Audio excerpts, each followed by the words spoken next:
اگلا point note کیا جائے، مدعو کی مذہبی کتابوں کا استعمال، مخاطب کی مذہبی کتابوں کا استعمال۔ ہمارا جو مخاطب ہے، جن کو ہم دعوت دینے کے لیے جا رہے ہیں،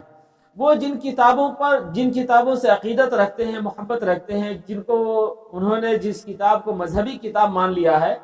اس کتاب کا استعمال میدان دعوت میں کیا جا سکتا ہے یا نہیں۔ بہت سے لوگ یہ بات کہتے ہیں کہ بھائی قرآن مجید اللہ کی کتاب ہے اور آخری کتاب ہے، قرآن کے آنے کے بعد قرآن اس بات کا محتاج نہیں ہے کہ وہ دوسری کتابوں کا سہارا لے۔ جب محتاج نہیں ہے تو قرآن کی آیت سیدھی قرآن مجید کی آیات کو پڑھی جائے، تلاوت کی جائے، سنائی جائے اور اس کے ذریعے سے لوگوں کو اسلام کی دعوت دی جائے۔ یقیناً آپ صحیح کہہ رہے ہیں۔ تو جو لوگ اس طرح سے کہتے ہیں کہ قرآن اب محتاج نہیں ہے دوسری کتابوں کا، یقیناً قرآن محتاج نہیں ہے، لیکن ہم انسان ایک دوسرے کے محتاج ہوتے ہیں، اس کتاب کے اس کتاب کے۔ دیکھیں، ایک مرتبہ ایک واقعہ ہوا کہ رسول اللہ صلی اللہ علیہ وسلم کے سامنے حضرت عمر رضی اللہ تعالیٰ عنہ تورات کا کوئی نسخہ پڑھ رہے تھے، تو رسول اللہ صلی اللہ علیہ وسلم کا چہرہ انور غصے سے سرخ ہو رہا تھا۔ حضرت ابو بکر صدیق رضی اللہ تعالیٰ عنہ نے ٹوکا اور کہا کہ عمر، کیا تم دیکھتے نہیں رسول اللہ صلی اللہ علیہ وسلم کی طرف؟ رسول اللہ صلی اللہ علیہ وسلم پر جیسے ہی نظر پڑی تو انہوں نے فوراً توبہ کیا اور کہا میں اللہ کے رسول صلی اللہ علیہ وسلم کے غصے سے پناہ چاہتا ہوں۔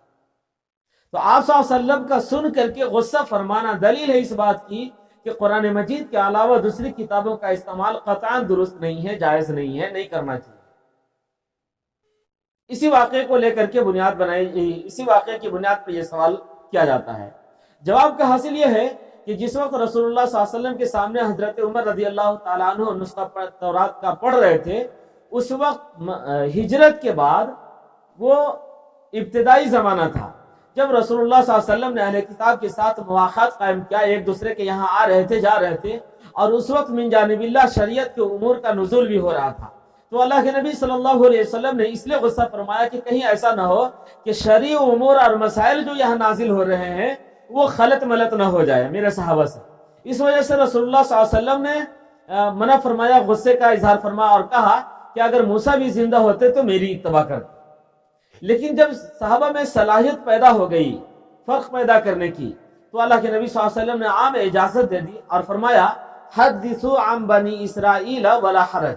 کہ بنی اسرائیل کی روایتوں کے بیان کرنے میں کوئی حرج نہیں ہے۔ اللہ کے نبی صلی اللہ علیہ وسلم نے عام اعلان فرما دیا۔ پھر ایک موقع بھی آیا کہ یہودی کسی نے زنا کا ارتکاب کیا، کچھ لوگ پکڑ کے لائے رسول اللہ صلی اللہ علیہ وسلم کے پاس کہ آپ فیصلہ فرما دیں۔ تو اللہ کے نبی صلی اللہ علیہ وسلم نے دریافت کیا کہ تم لوگ کیا کرتے تھے پہلے؟ تو کسی نے کہا کہ ہم لوگ رسوا کرتے تھے۔ حضرت عبداللہ ابن سلام رضی اللہ تعالیٰ عنہ یہودی عالم تھے، انہوں نے اسلام قبول کر لیا، ٹوکا اور کہا کہ نہیں رسول اللہ صلی اللہ علیہ وسلم، تورات کا حکم کچھ دوسرا ہے۔ اس کے بعد اللہ کے نبی صلی اللہ علیہ وسلم نے فرمایا فاتوا بالتوراۃ، تورات لے کے آؤ۔ تورات لائی گئی۔ اس کے بعد اس واقعے کو پڑھا گیا جہاں پر یہ بات لکھی تھی، لیکن جہاں آیت رجم تھی وہاں انگلی رکھ دی تھی پڑھنے والے نے۔ حضرت عبداللہ ابن سلام رضی اللہ تعالیٰ عنہ کے ٹوکنے پر انگلی اٹھائی گئی اور پھر وہ آیت رجم کو پڑھا گیا، اور اس کی بنیاد پر رسول اللہ صلی اللہ علیہ وسلم نے فیصلہ فرمایا۔ تو خود رسول اللہ صلی اللہ علیہ وسلم نے قولاً بھی اجازت دے دی اور عملاً بھی ایک موقع پر آپ صلی اللہ علیہ وسلم نے اس کا استعمال کیا ہے۔ قرآن مجید میں اللہ تعالیٰ نے سورہ بقرہ آیت نمبر 21 میں ارشاد فرمایا ہے، 121 میں، الذین آتیناہم الکتاب یتلونہ حق تلاوتہ اولئک یؤمنون بہ، جن لوگوں کو ہم نے کتاب دی ہے وہ لوگ اپنی کتاب کو کما حق پڑھ لیں تو وہ اس پر ایمان لے آئیں گے، یعنی قرآن مجید پر ایمان لے آئیں گے، لیکن وہ کما حق پڑھتے نہیں ہیں، اسی وجہ سے وہ دور بھی ہیں۔ دعوت کا کام حکمت سے لبریز ہوتا ہے، حکمت سے بھرا ہوا ہوتا ہے۔ حکمت کا پہلو یہ ہے کہ ہم جس ملک میں رہتے ہیں، یہاں پر جو لوگ جس مذہب کے ماننے والے ہیں، ان کے پاس جو مذہبی کتابیں ہیں، ان مذہبی کتابوں کی تعلیمات کو دیکھا جائے۔ اگر اسلامی تعلیمات سے ملتی جلتی تعلیمات ہے تو ان تعلیمات کے ذریعے سے ان میں نرمی لائی جائے اور انہیں اسلام سے قریب کیا جائے، اور پھر اسلامی تعلیمات کو ان کے سامنے رکھا جائے۔ تو اس میں کوئی قباحت نہیں ہے، اس میں کوئی حرج اور ممانعت نہیں ہے۔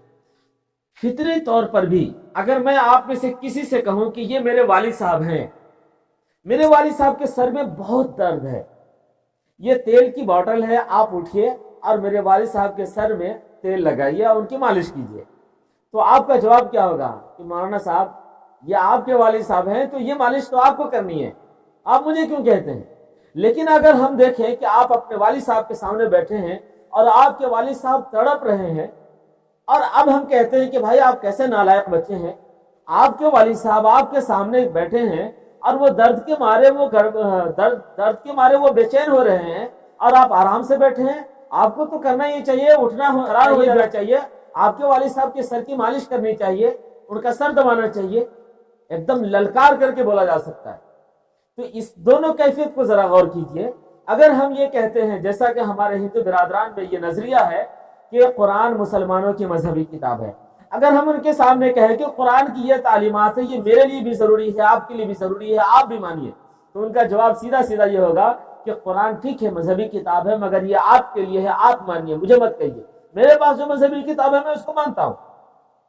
لیکن اس کے بجائے اگر یہ کہا جائے کہ آپ سناتن دھرمی برادران ہیں، آپ سناتن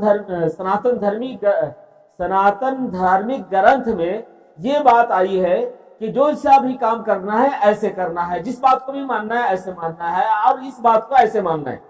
اگر یہ باتیں بتائی جائیں تو ہمارا مخاطب کبھی جلال میں نہیں آتا، کبھی وہ برانگیختہ نہیں ہوتا، کبھی غصے میں نہیں آتا، بلکہ وہ کہتا ہے کہ آپ پہلے آدمی ملے ہیں جو ہمارے دھرم کی بات ہمیں بتا رہے ہیں، اور بہت اچھی بات بتا رہے ہیں۔ بہت سی دفعہ ایسا ہوگا کہ آپ میدان دعوت میں بات کر رہے ہوں گے ان کی کتابوں کے حوالوں سے، اور وہ دونوں ہاتھ جوڑ کر آپ کے سامنے کھڑے ہوں گے، اور وہ انسان تو انسان، وہ کہہ دیتے ہیں کہ آپ انسان نہیں ہیں، آپ پرماتما ہیں کہتے ہیں۔